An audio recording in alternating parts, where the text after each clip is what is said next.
Okay, so you decided to make your ham license, or you want to make your ham radio license. Well, I highly suggest that you go to hamstudy.org and create you an account. And if you want to donate, you can, and I highly suggest that as well because they have put a lot of time and effort into doing this. It's all free, and you obviously your first set of license is your technician license. Your second is your general, then your third set is your amateur extra. Well, I'm currently in my technician. So like I said, you create you an account, go to technician, you can study your flashcards, you can read questions, and then you can take a practice exam. And you can see all the questions that you've been asked and all that. And then you can click this little dot here. That shows you all your practice tests. Well, when I first started, I made 14 out of 35. Well, and then within 5 days, I've come up to a passing grade, or well beyond passing there.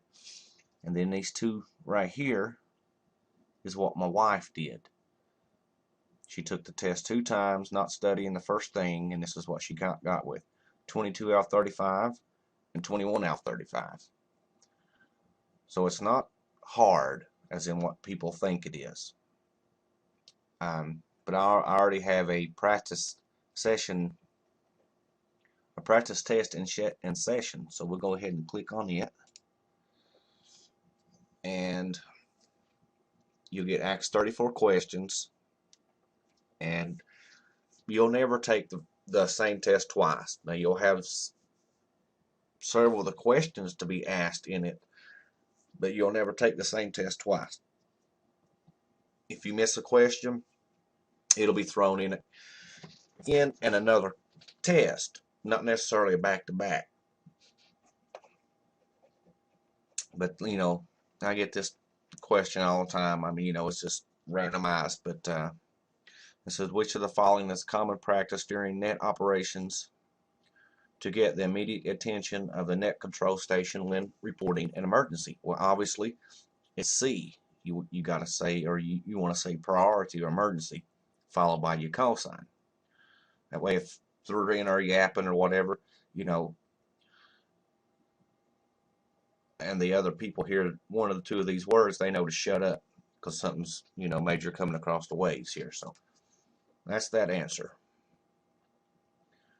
And then the last question here, which of the following is a valid U.S. amateur radio station call sign?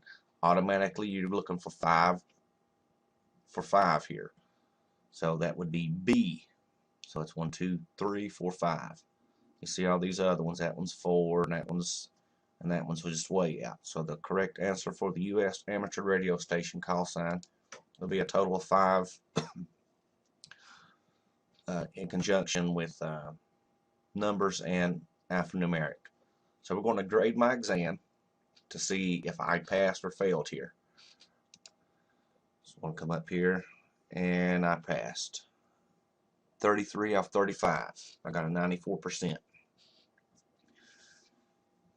And all we do is just review my answers, and that shows me the ones that I missed.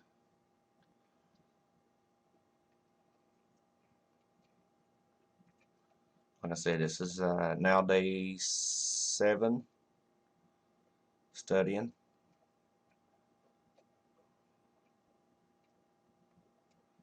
And I don't see which ones I missed yet.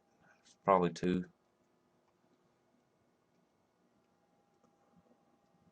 Oh, right here. Okay, which of the following devices or circuit change an alternating current into a varying direct current signal? I said transformer, so it would probably show the correct answer, rectifier. Yep. I know that. I don't know why I clicked them. This must just been read it and just clicked it. And then this one here, which of the following connectors is most suitable for frequencies above 400 megahertz? I type in connector, and this here is common because PL259, that's the common connector on the on VHF or what have you, but common mistake. Just once again, show the correct answer, type in connector, and then we're just going to go here to explain this in a little bit more detail.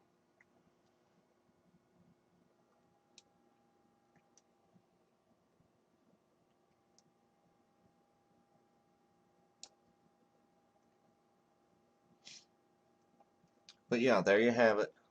Like I said, this is all free, and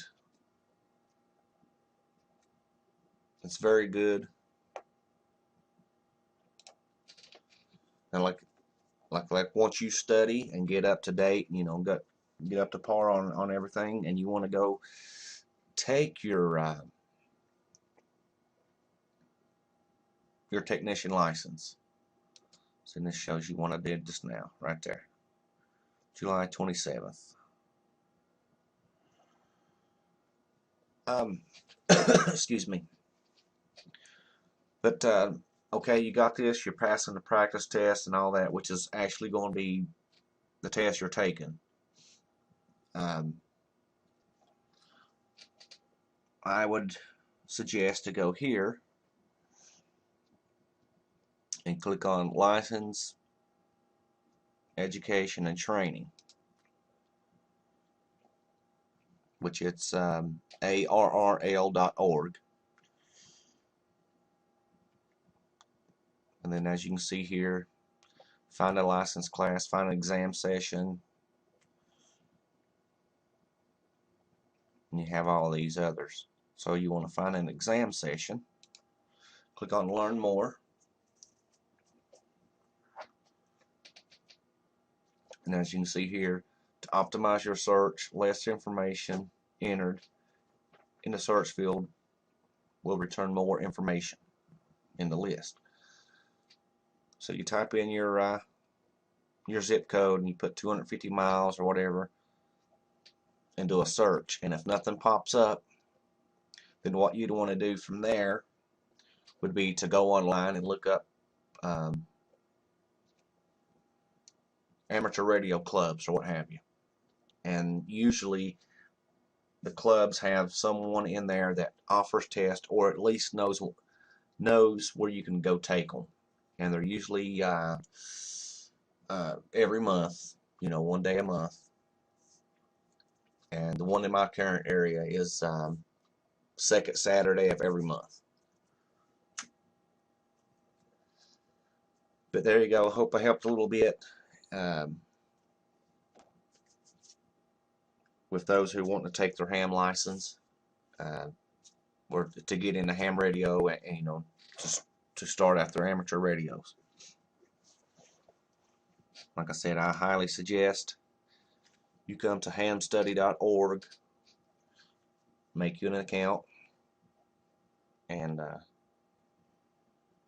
study the flashcards. You want to study the flashcards here.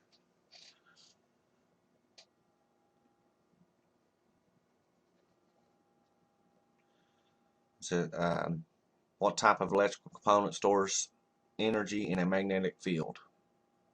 Alright, so whether you get it wrong or whatever, you know, I'm just going to say inductor here. And it's, you know, correct. So we're going to go on down. Who may be the control operator of a station communicating through an amateur satellite or space station? So I'm going to go ahead and miss this one completely just to be doing it.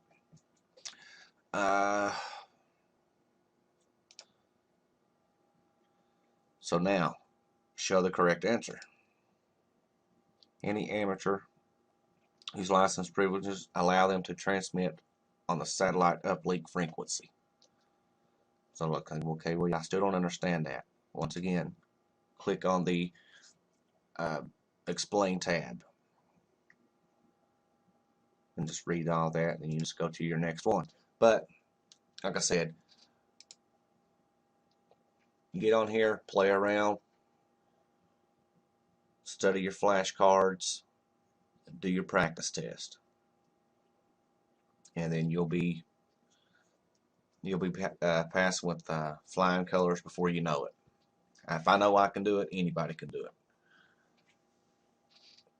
But thank you, and have a great day.